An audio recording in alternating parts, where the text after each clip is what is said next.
You think you know why the Cybertruck was delayed for years. You think you understand why the Semi is still being built in pilot volumes rather than flooding the highways. You might even believe the headlines telling you that demand for electric vehicles is softening, or that the competition from China has finally cornered the American giant. But those are comfortable lies. The truth is hidden inside a stainless steel canister exactly 46 millimeters wide and 80 millimeters tall. We are looking at an engineering bottleneck so severe, yet so revolutionary, that it has forced the most valuable car company in the world to completely reinvent the fundamental physics of how energy is stored. And they are doing it right under your nose, while distraction pieces about robo-taxis dominate the news cycle. There is a secret inside the 4680 cell, specifically regarding the dry battery electrode process that is currently determining the fate of the entire US auto industry. By the end of this deep dive, you will understand the microscopic structural failure that is keeping Elon Musk up at night and the billion-dollar chemical solution that is about to change everything. But first, we have to dismantle the myth that the 4680 is just a bigger battery. It is not a battery. It is a structural component of the chassis that happens to store electrons, and that distinction changes the math on automotive manufacturing forever. To understand the gravity of this situation, we need to go back to the physics of the jelly roll. In a traditional 2170 cell, like the ones found in the Model 3 and Model Y long range, you have a cathode, an anode, and a separator rolled up like a Swiss cake roll. The problem with making this roll bigger is heat. As you increase the diameter of the cylinder to hold more energy, the path that an electron has to travel from the center of the roll to the tab at the top becomes longer. This creates resistance. Resistance creates heat. Heat kills performance, and in worst-case scenarios leads to thermal runaway.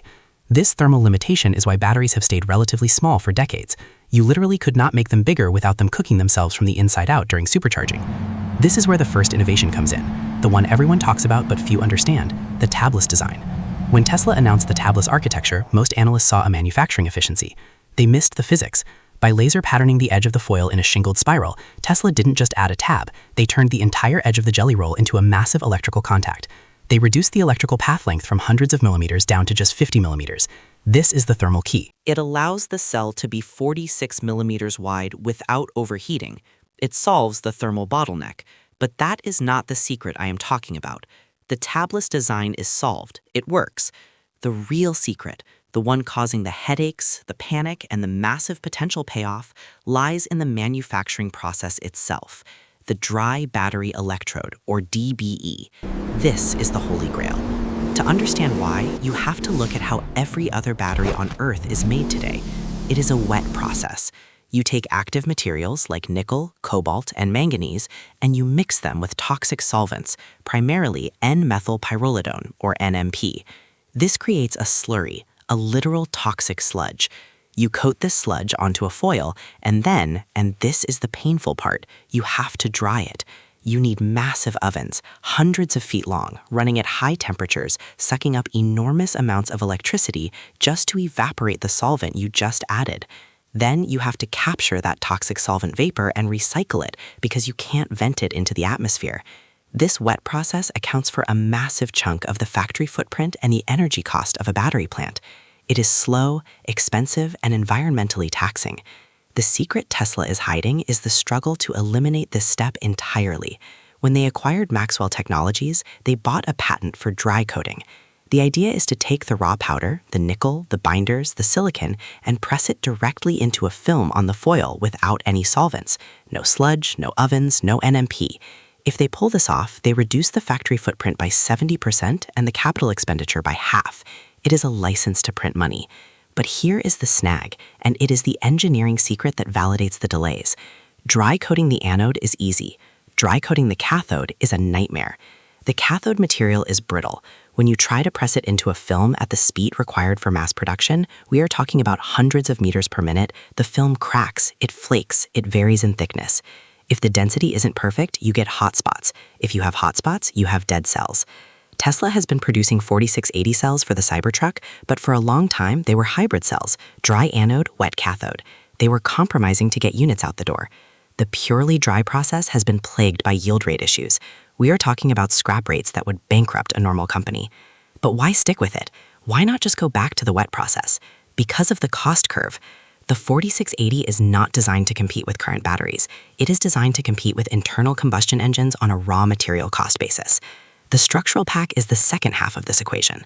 In the Model Y built at Giga Texas, the seats are mounted directly to the battery pack. The battery is the floor.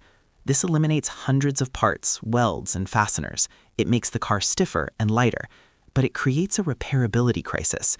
If a cell fails in a structural pack, you don't replace a module, you replace the car's structural floor.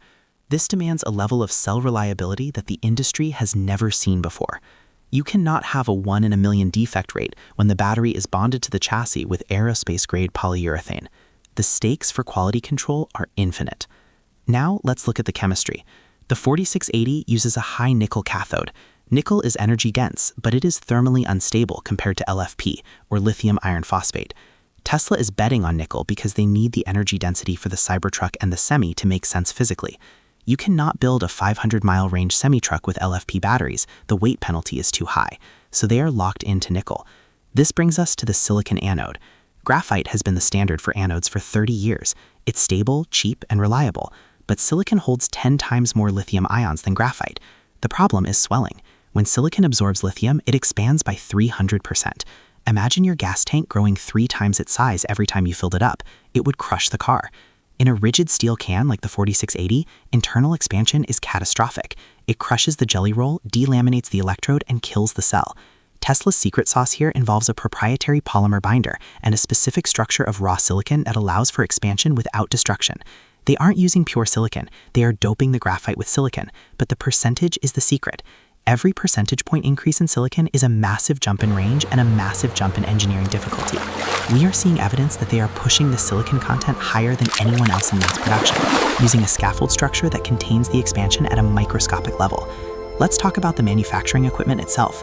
The machines making these cells are not off-the-shelf Panasonic winders. They are custom-designed behemoths that operate at speeds that blur the line between mechanics and fluid dynamics.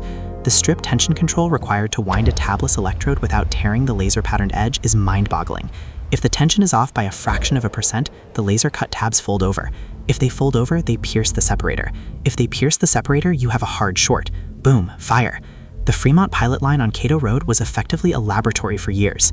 They were solving these mechanical physics problems one by one. Now, let's pivot to the market impact, because this is where the bloodbath happens.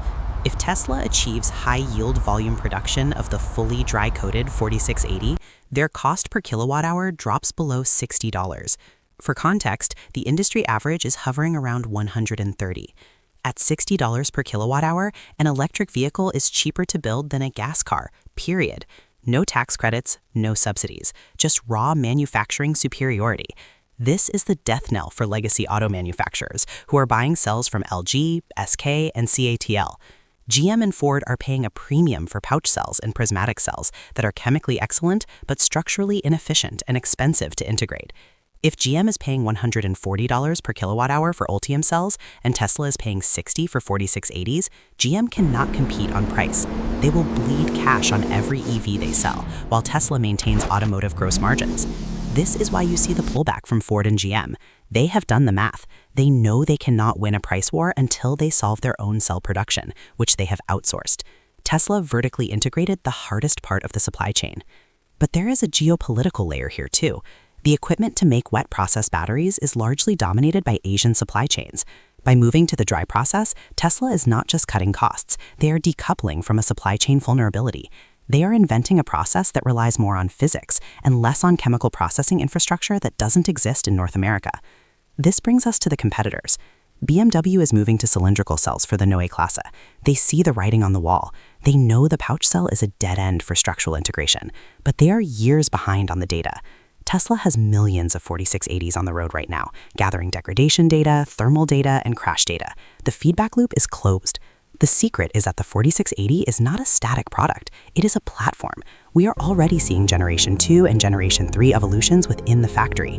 The Cybercell, specifically made for the Cybertruck, has a thicker steel wall to act as a literal armor component of the vehicle's underside. No other car company is asking their battery cells to double as ballistic protection.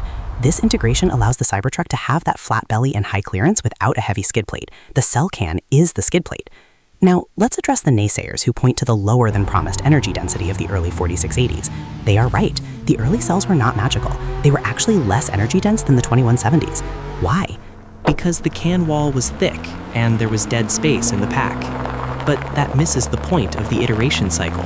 You don't optimize for density first. You optimize for manufacturability. Once the line is running without jamming every 5 minutes, then you dial up the chemistry.